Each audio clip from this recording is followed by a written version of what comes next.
Good morning, everybody. It's time for another story. This time I found some books at our church library. This one is called Angelina's Ice Skates. I can't wait to read it.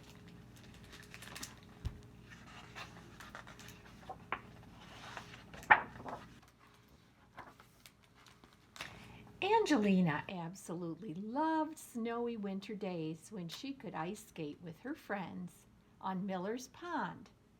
The ice sparkled like glass, and they raced across it in pairs, practicing spins and twirls and figure eights. Everyone in the village was getting ready for New Year's Eve, and Angelina was preparing a special ice skating show. Her little cousin Henry wanted to be in the show too, even though he often tumbled off the ice and he fell into the snowbanks. There he is.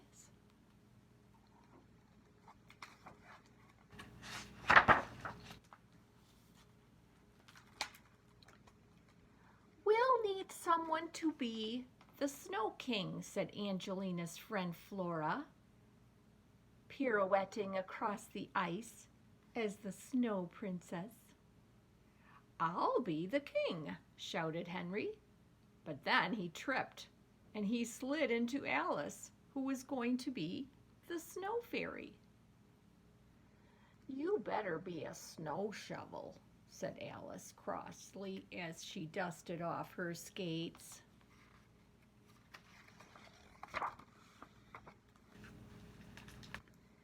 Don't worry, Henry, said Angelina.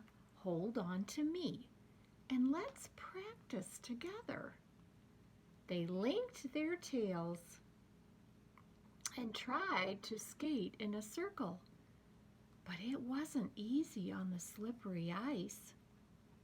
Just then, Spike and Sammy, two big boys from school, raced by playing hockey, and they almost knocked them all over. Hey, shouted Felicity, but the boys were already gone, laughing and yelling across the ice. Never mind, said Angelina, helping Felicity get her balance. Let me show you how to skate backwards. But before long, Spike and Sammy tore past again. They were spraying snow in all directions. When they zipped through Angelina's rehearsal a third time, she got angry. Please, stop interrupting us, she scolded. But the boys just laughed and grabbed Angelina's scarf and tweaked Flora's whiskers. Little ballerinas can't catch us, they shouted, and they zoomed away. Angelina and her friends chased Spike and Sammy all across the ice, and then Angelina made a huge snowball, and she threw it at the boys. Can you see the big snowball? Oh dear. Great, great! A snowball fight, Spike yelled, throwing back one at Angelina. Then everybody started throwing snowballs everywhere, and soon Miller's Pond was a blizzard of flying snow and shouting skaters. Oh, look at them all.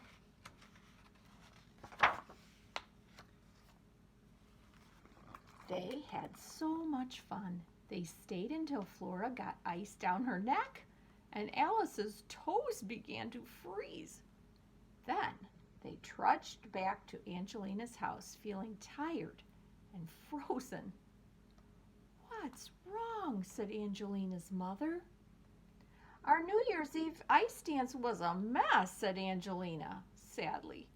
We haven't got costumes or scenery, and Spike and Sammy keep bothering us. I can help you with the costumes, said Mrs. Mouseling. And maybe the boys are teasing you because they want you to pay attention to them. Angelina was surprised. That gives me an idea.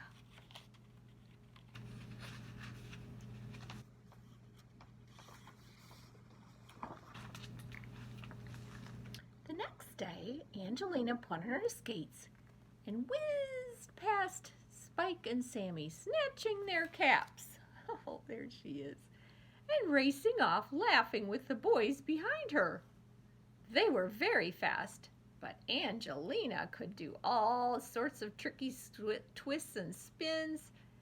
And just as Sammy and Spike thought they would grab her, she spun out of reach, and they smashed into each other and collapsed on the ice.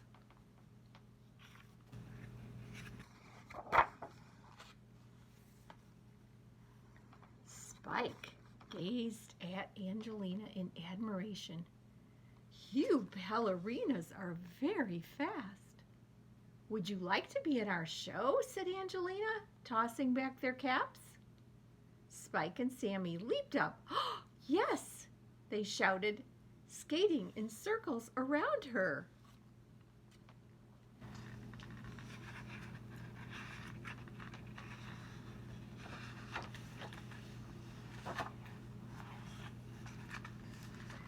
Sammy loved doing funny tricks, and Spike, who could skate backwards, was proud to be the Snow King.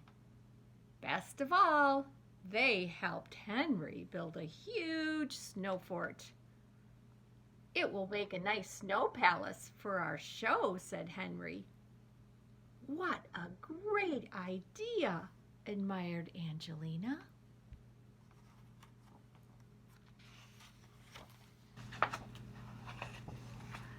On New Year's Eve, the whole village dressed up and came to celebrate Miller's Pond. It looked like a magical place of performers skating onto the ice in Mrs. Mouseling's costumes, and Henry's snow fort gleamed in the moonlight. Look at the beautiful costumes they made to wear. Oh my.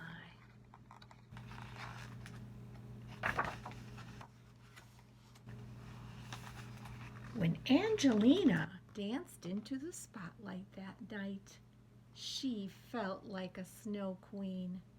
Spike and Sammy did exciting leaps and jumps together, and Henry was thrilled to be the king's attendant, while Felicity, Flora, and Alice seemed to fly across the ice like delicate snowflakes.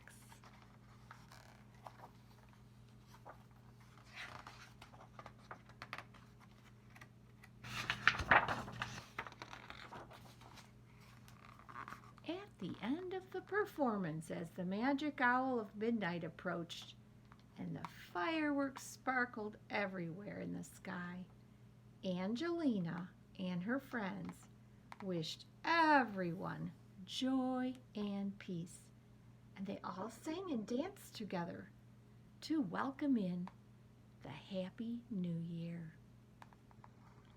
The end. What a great winter story. I hope you enjoyed it. I'll come back soon and read you another story.